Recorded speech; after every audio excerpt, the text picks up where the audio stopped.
Hello, Scream Demons, and welcome to the Screams from the Basement podcast with Sam and Casey. I am one of your co-hosts. I am Casey. And I'm Sam. Let's get screaming. And joining us in the basement today is the creative team behind the slow burn found footage thriller Looky-loo, writer Nolan Mihail and Jason Zink. Looky-loo is a first-person POV found footage stalker film that hits Blu-ray on February 14th from Scream Team Releasing. Welcome to the show, Nolan and Jason. Congrats on the movie, guys. Thank you. Yeah. Thanks for having us. Yeah, absolutely. Yeah, we are excited to chat with you guys. Both Sam and I have had a chance to watch the film. We've already discussed it a little bit off air between both Sam and I as we were watching it. And this is one of those movies that is going to bring up discussions between people that watch it. So first of all, to have a movie that does that now, that's a big congratulations to you guys of getting people talking about a movie. Just trying to discuss it with your friends. And what did you like? What were you feeling throughout it? So big props to you guys on this movie. Thank you so much. Hey, thanks. Absolutely. Yeah. I mean, let's jump into what Looky-loo is. We're going to jump into your guys' origin as well, but we got to know what is Looky-loo for our audience that might not know what this movie is yet. It's a found footage horror thriller about a guy who is documenting the world around him. He's just filming what he sees, essentially, and he discovers that he has these voyeuristic tendencies. He starts watching people. Eventually, it gets worse. He looks through their windows. He breaks into their homes and looks through their things, and then slowly but surely he discovers that he's a serial killer. So the entire film you're watching, this guy shot and edited. Yeah, I think that's it in a nutshell. Did I miss something, Nolan? No, I don't think so. I mean, yeah, it's a serial killer origin story. Just sort of if that serial killer also liked to make movies or liked to, make little documentaries. This is the film that he made. So Yeah, you guys do a lot of stock sequences that are very effective, very uncomfortable. And watching it, like there were a lot of moments where it was just kind of like chills up my spine type of situations. What was filming that like? Yeah, so it's interesting. We just did one of these the other day, and we've got to be careful because we're in the middle of shooting part 2, and shooting part 2 is like a whole different beast. And Nolan's been there for the majority of that, but the first one he didn't get to be on set for.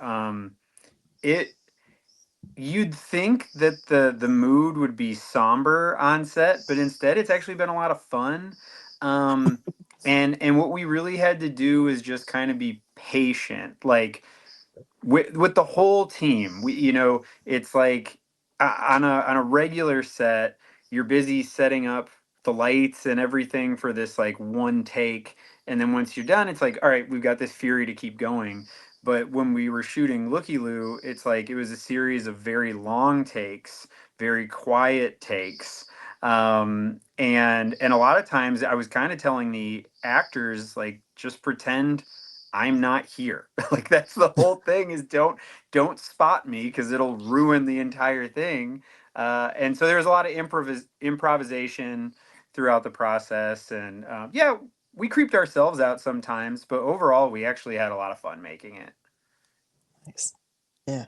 Yeah, Jason, you also play the stalker in this movie, teaming up with yourself as the director. And in this case, you kind of have to play that character because it is all found footage, but in a way that feels voyeuristic and real and grounded, unlike like studio found footage, like Paranormal Activity, et cetera, et cetera, et cetera. Yeah. So like this has a very real feel to it. And to hear that you guys had a lot of fun on set is so refreshing to hear, because us as an audience does not have fun. We feel like we're watching we're watching something we should not be watching. What you know, what I guess what does that like creative process look like in your mind of creating something where the audience shouldn't even be watching this? Was that something in your mind while you guys were shooting this? I mean, I could probably speak to that a little bit. We'd talked about a lot of like what what is real and what is real to people, what are real fears that people have. Sort of the idea is like you don't have to have, you know, and I love these movies, but you don't have to have Jason Voorhees or a vampire or a werewolf or whatever. Like there are real monsters out there, and we have stories about real monsters. And in fact, that's now a big part of why we did it. It's an industry. True crime is an industry, and so we wanted it to sort of appeal to the voyeuristic nature that like all people have. You know, we all kind of want to see, we all want to see what's in people's, like we all want to, when we go to someone's house we want a tour. Yeah, absolutely. I want to see, I don't know why I want to see what your bedroom looks like, but I do. You know, I don't know why I, you know, give a shit what, you know, Angelina Jolie ate for lunch this week, but I'm gonna buy that magazine and I'm gonna find out, damn it. You know, like that's all people. So we thought, okay, so we'll hook them, but then we'll make people feel kind of bad about it. Because that's sort of a thing that's missing from true crime is like you're consuming a real tragedy when you consume true crime. And some people just, and I consume true crime, but like some people forget that. So I think we were trying to like really appeal to that, and like take advantage of that a little bit and manipulate that to create something that like would disgust and really truly scare people, but that they, God, against their better wishes, they just can't look away. They can't look away. They gotta keep watching. Was sort of where our head was. I do also want to say about me being the killer. The interesting thing is that I do not pride myself as an actor. I'm not. So actually, and Nolan's a talented actor as well as a great writer. So I'm the guy behind the camera, you know, pretending to be the director. I'm the cinematographer, but Nolan actually does all of the vocal work. Yeah, So every noise he makes. yeah, yeah. So Oh my wound up a nice God. Yeah. combination of us together. Yeah. Yeah. That's awesome. That's so cool. Yeah. Yeah. Okay, so I'm gonna bounce off of the true crime thing. I love that that's where your head was at going into this because like it's so true. Like you watch especially like some of these like super exploitative like Netflix docu-series, you know? Mm-hmm. And you feel like you have to take a shower afterwards sometimes. Mm-hmm. But like that's not something that a lot of true crime even acknowledges. Like it feels very glamorized, especially like when it's a streaming service that's just trying to get you to click on the series. Yeah. And I guess that's, I don't know. I guess I don't have a question as much as I'm just like, I commend that. Like I commend that train of thought going into this movie. And I love Yeah. that you guys I don't know. I love that because this is a movie where like Casey and I have these things that we call shower movies. And Mhm. that's what I felt about this movie. Like it ended and I'm like, I feel like I have to clean myself. Like That's great. So, Like sorry, yeah. sorry, not sorry. You know. Yeah. Yeah. It's validating though. I mean, it is validating because it's a risk. Like Yeah. there were so many times when we were filming it where we were like, God, what if it sucks though? Like, what if it's just boring? Like, what if we're totally wrong? But it seems like so far people have reacted the way that we hoped they would, even if they didn't like the movie. The reaction has been, okay, yeah, that was definitely I'm definitely scared. I don't want to watch it again. But like that really upset me in a lot of ways. That was sort of the goal. Yeah. Yeah. Yeah. That's yeah. I always feel like you as like an artist, I would always rather make something that's polarizing that sparks like, oh my God, like a big reaction rather than be, you know, whatever the latest Blumhouse movie is. Sorry to throw Blumhouse under the bus, but you know, like sometimes those just come and go and it's like they don't make any kind of splash in the water. you know? Yeah. Yeah. And that's not this movie. Yeah. Well, I hope that it gets people thinking and talking and all that. But it's brand spanking new to us. It's not even officially out yet, so we're kind of excited to see what happens. But we did have to we had a lot of talks, Nolan and I, early on about just committing to it. Sometimes I love found footage, and sometimes I'll watch a found footage movie that kind of breaks its own rules or kind of caters to what they think a standard audience member would want. And we basically were resigned to some people might really hate this, but this is the story that we want to tell, and this is the journey we want to go on. And once we made sure we were on the same page, I think it kind of made it easy to know what was working and what wasn't working as we went along. I mean, it was still a pain. It's always a pain, but Yeah. but for the most Yeah. part, it was a pretty smooth pain. Yeah. Nice. Now I'm gonna piggyback off what Sam said. Yeah, we talk about shower movies a lot, and Looky-loo is a shower movie. Do you guys have shower movies for you guys where you're like, ooh, it makes me feel icky, gross, that you were like, all right, we're gonna take a little bit from this, or that's the vibe we're going for? Is there anything in your guys's cinematic watching experience that you guys kind of looked at of that's a tone or a vibe we kind of want to look at? Mhm. I know what mine are. I love as a horror nerd. I kind of like everything, but there's movies that I can't watch much, but I respect them a lot. So the original Maniac and Yeah. Henry Portrait of a Serial Killer. I I really respect the teams behind those films, but they make me feel disgusting, when I watch them. So those would probably be my top two. Yeah, in terms of movies that I mean, a shower movie, I'm assuming this is a reference to Psycho, not wanting to take a shower after, or being afraid to take a shower after you, or are you talking about specifically this movie made me feel disgusting? I think that Essentially, one. Yeah. okay, that one. I don't know. You know what? I think my biggest influence for the movie was actually a book. It was and it's a true crime book. It's I'll Be Gone in the Dark by Michelle McNamara. I'm praising that book everywhere that I can go because um, it's about the Golden State Killer, and it's beautifully written. But there's so much of it that is the testimony of how it felt to have that guy in your just to have him in your house or to have him in your neighborhood, how the police felt when they were searching it. It gave me such a good sense of atmosphere. When I've read that book and listened to it, on audiobook 4 or 5 times now. And two of those times were while I was doing research for this for this movie.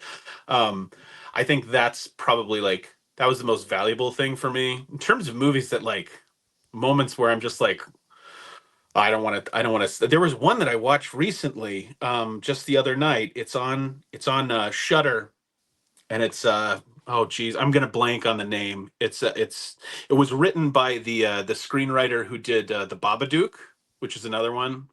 Oh yeah. But there's a moment where a person kills a baby in this movie, and it's settlers in Australia, and I felt I had to pause the movie. Is it the Take a moment. Nightingale? It's the Nightingale. Yep, that's the Yeah. one. Oh, yeah. Yeah, from Yep. Jennifer Kent. Yeah.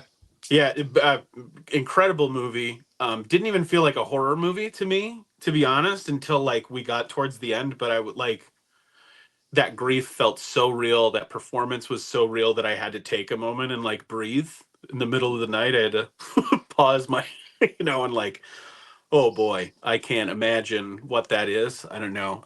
Any movie where I feel like I could imagine how that person feels.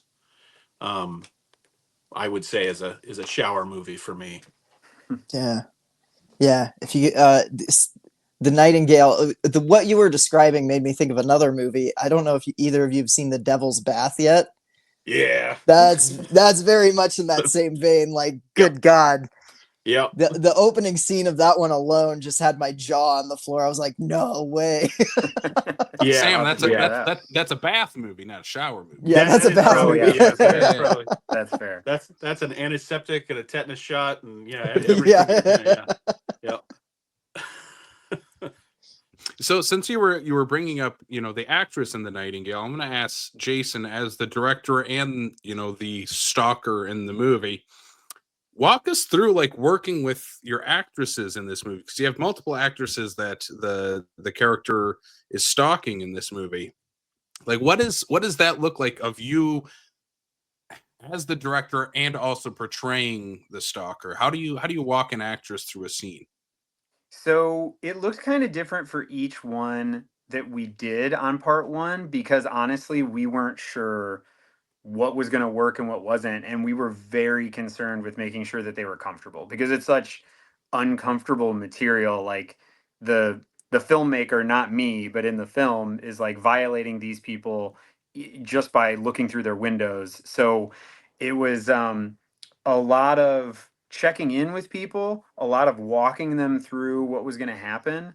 And honestly, there's things that either we cut from the original, outline that Nolan had done, or we altered, or a couple things we altered in the editing process just by being includers. Like we would show the actress, like, hey, here's the rough cut. Like, what do you think? And sometimes that would cause us to reshoot something. Sometimes it would cause us to edit something. But yeah, we just kind of kept everybody super involved the entire time. Um, but it definitely depends. You've seen the film. I don't want to spoil stuff, but like our lead, Courtney, her scene, especially at the end, is very different than like what I was doing with Kelly Lou earlier. So, gosh, I'm probably not answering this well. It's just we would lots of conversations. It's not that we would be doing, like run throughs of entire scenes. It would be more like we would probably talk for 30 minutes before recording some intense stuff just to make sure everybody was comfortable and ready to go. But it honestly worked out pretty well. I mean, all of us are still friends, so Yeah. couldn't have traumatized anybody too bad. So See, oh, go ahead, Sam. I was just gonna say, like, even before, just doing the actual scenes with them, I've heard stories about the Blair Witch filmmakers having a hard time even getting people to sign on, and the actors being trepidatious about, like, are we going out into the woods to make a snuff film? Was there any of that leading into this movie, like when you guys were trying to find people to act in this? Yes, there's one that's actually pretty funny. So, uh, Kelly Lou. So most people in part one, we at least somewhat knew, or like they were referred to us through somebody else. And Kelly was the one person who we found online. We had never met them before, but they had done some modeling, and we have a shower scene, which isn't gratuitous. You guys have seen it. Like that's Mhm. not. It's not our style, but we were still like, we want to ask somebody who's going to be comfortable with that. So we thought maybe she would be, but we had never met before. So when we showed up to film, and it was actually the only shoot that we did it like this, it was just me and her. And so she showed up, and I thought she was going to be with somebody. She actually just got dropped off, and it was just me and her. So I think I was more uncomfortable than she was, to get started. I was just like, "Are you sure you don't want anybody here?" Like, and we're okay. And we were doing some paperwork and talking about what we were going to shoot that day. And then she's like, I gotta be honest, like I did bring mace with me. And I was like, no, you should. Like you should have brought a Yeah. gun. Like, I'm glad you have nothing to worry about and everything, but like you need to protect yourself. So that was a weird one. The rest was almost just, it wasn't really with the actors. It was just that like sometimes I'd be looking through windows with a ski mask on and a camera. And so sometimes we were smart enough to like warn people, but for instance, for the Kelly one, that was the one time we used a rental location, and I didn't realize how close it would be to the neighbor's house. So I'm filming her through the window wearing a ski mask as the neighbors on the other side of the driveway are pounding on the window, being like, "Leave her alone." No. And so I'm like turning around, peeling up the mask and being like, it's okay as I'm filming. So we had some It's weird okay. It's just a experiences. movie. Yeah.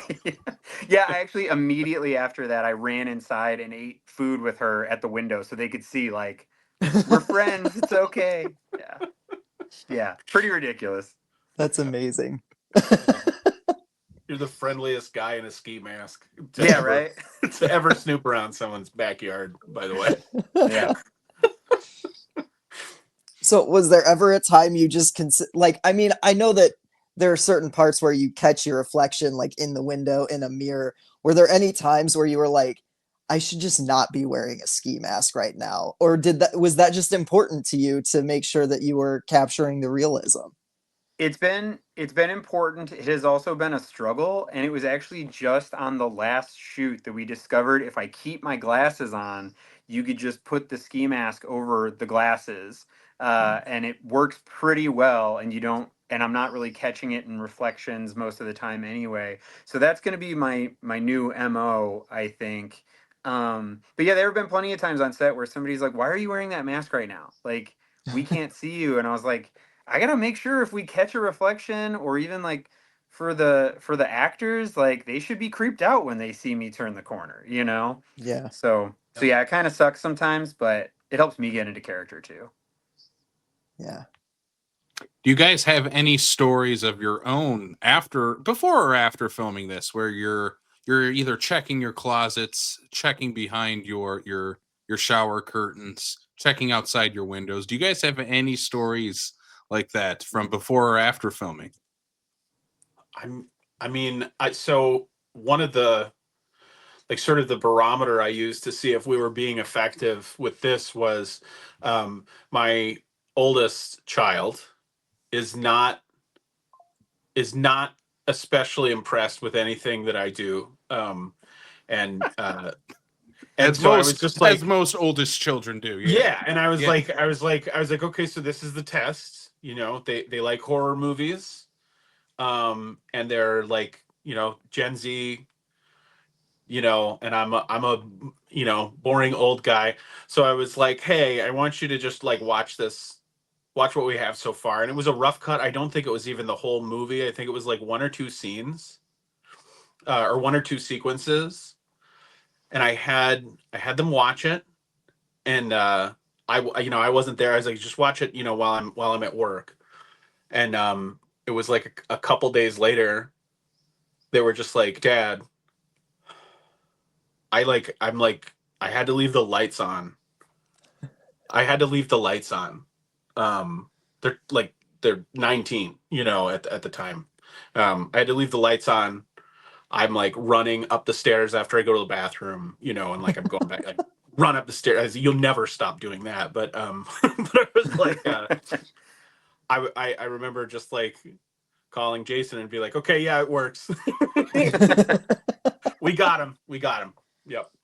I Yeah. think it's helped me to just be, I mean, I think I was always fairly aware, but I'm a little bit more I notice things a little bit more, I guess, and I'm more, my fiance has always been annoyed with me because for years like we kind of lived in like a punk squat house kind of thing, and so the doors would always be unlocked and people could just come and go as they pleased, and she's kind of broken me of that habit. But I realized since we started filming this movie that I'm more paranoid about it and like double checking that things are locked, that kind of thing. So hopefully everybody takes note.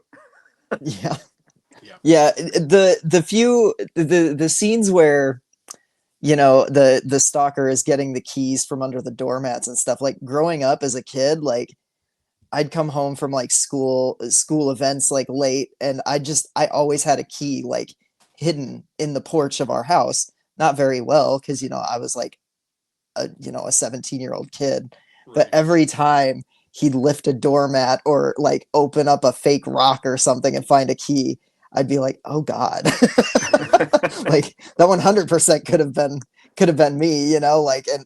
And in adulthood, like living on my own, I definitely was more of like, I don't know, I think as you get older you start realizing these things and you start taking more care to lock up. But Yeah.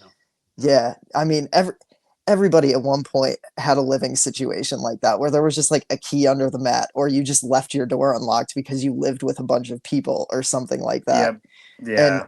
I think the movie plays on that so well. So well.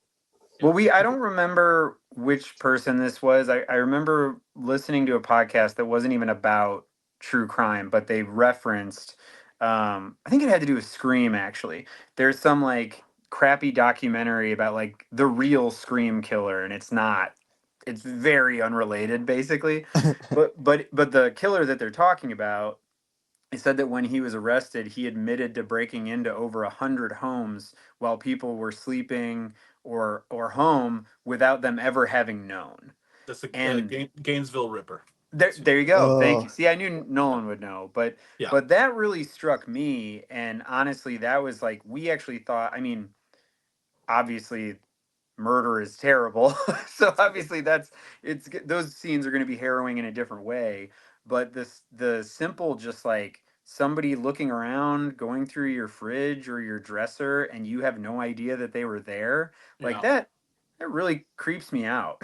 Yeah, I have two stories related to that actually from true crime that I used as research. One is the Sacramento vampire, and I'm blanking on his actual name. It doesn't matter. He doesn't need the publicity, but he was schizophrenic, and when he was on his sort of like killing spree, he would go from door to door, and when he'd find a door that was unlocked, he believed that was okay, they want me to come in and kill them, and that's what he did. Like he killed a Hmm. lot of people that way. Also, this terrified me. The BTK, the Dennis Rader, the BTK killer. He had an intended victim, this old woman, and he'd broken into her house and waited for her all day. And he had to go. Like it was the point where it was like he's like, well, she's never going to get here, and so he wrote her a poem and left it on her like nightstand or something like that, and she found it when she got home. She had left her home unlocked. So all of that, like, we're talking about it like it's a movie, but I think why it's effective is that really happens. yeah. Yeah. Yeah, one of the Upsetting. scariest documentaries that has ever gotten to me is the Night Stalker one on Netflix, where I Oh, yeah. remember watching it Yeah. at home by myself. It was like this dude just climbed in people's windows. Like if your window was unlocked, he was gonna climb in it, and Yeah.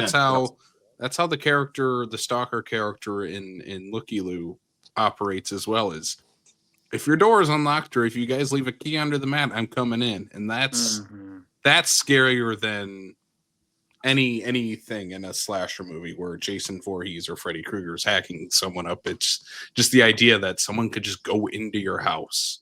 Terrifying, Mhm. terrifying stuff.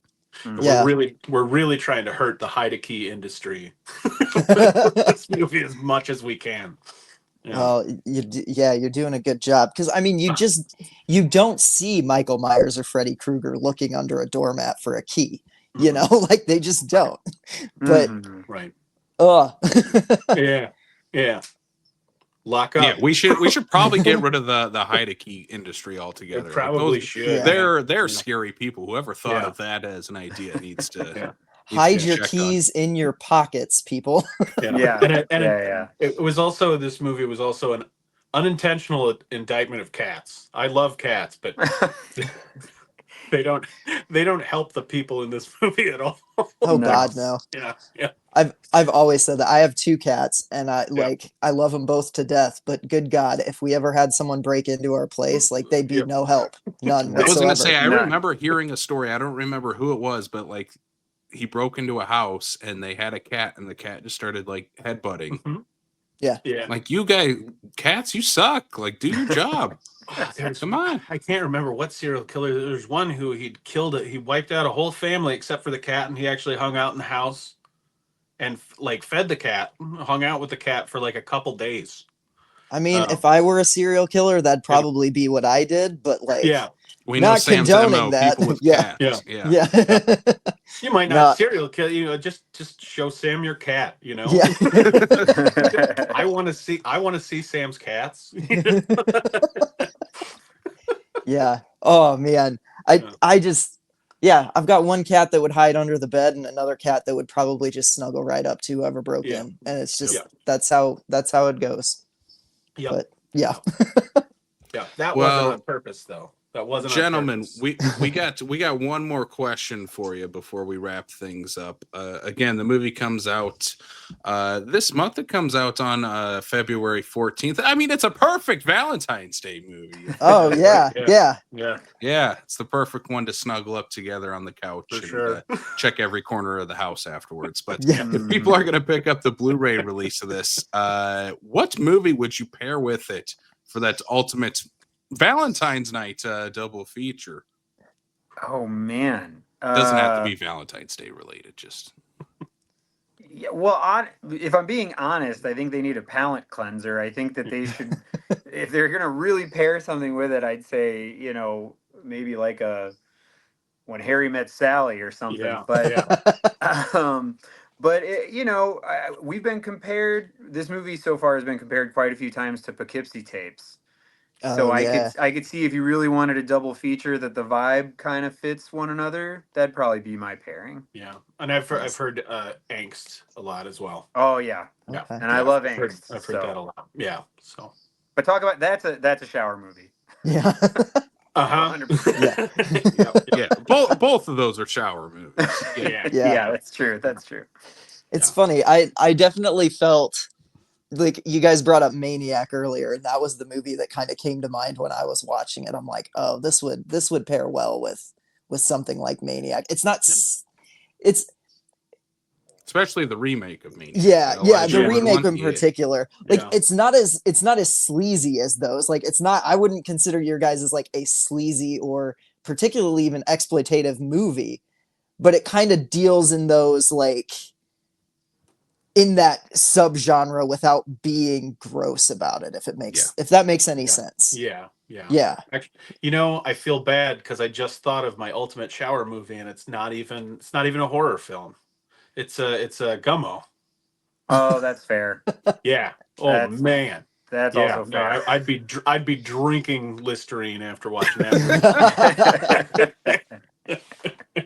That's a great answer, though. That's a great Yeah. answer. Yeah. Yep. Sorry, Yep. it took me the whole interview to think of that. Yeah.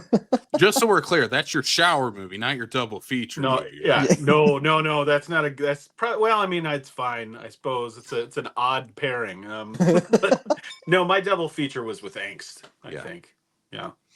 That's Well, amazing. guys, thank you so much for joining us today. I have one more thing I got to bring up. I heard you guys are also doing some VHS releases for this. Is that correct? So Scream Team Releasing is doing their own clamshell release, a limited edition that has the same cover as the Blu-ray, and then a few months from now, we're actually doing a slipcover release through Lunchmeat VHS. Oh hell yeah. Yeah. I'm a VHS nerd, so I'm like, Yep. I'm very happy that we're partnering with them. Dream come true. Hell yeah. Oh, Lunchmeat puts out great stuff. Yeah. That's awesome. That's awesome. Mhm. Pretty excited. Yeah. Yeah. All right. Well, Jason, Nolan, thank you guys again so much Yeah. for coming on. And again, Looky-loo available February 14th from Scream Team, releasing on Blu-ray and VHS. Please go pick it up. And before we wrap things up, where can we find you guys online? You can find me on my personal Facebook page, Jason Zink, and then we have Weird on Top Pictures for the Instagram. I'm not the most active on social media, but I'm trying to slap myself in the face and get better about it. But feel free to reach out. Yeah. And I'm again, Nolan Mihail on Facebook. And I'm the Order of the Jackalope on Instagram.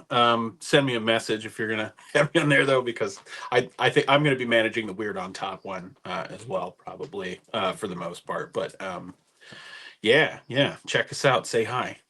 Yeah, absolutely. Yeah. Well, guys, thanks for being on the show. Congrats on the movie, and we can't wait to watch the sequel. Yeah. Thank amazing. you guys so much. We're only getting started, I promise. Yeah. Hell yeah. Yeah. Well, Lord. again, thank you guys again. And for anyone out there listening, you can find us on all the social media platforms just at Screams from the Basement. We're on Apple, Spotify, and YouTube for the video version as well. You can pick up, I see Sam and I are both repping our t-shirts. We gotta throw that out there. If people want to pick those up, just check out our TeePublic store. And yeah, thank you to Nolan and Jason once again for coming on. And Sam, why don't you go ahead and give us that sign off? Thanks for tuning in, everybody. And sweet screams.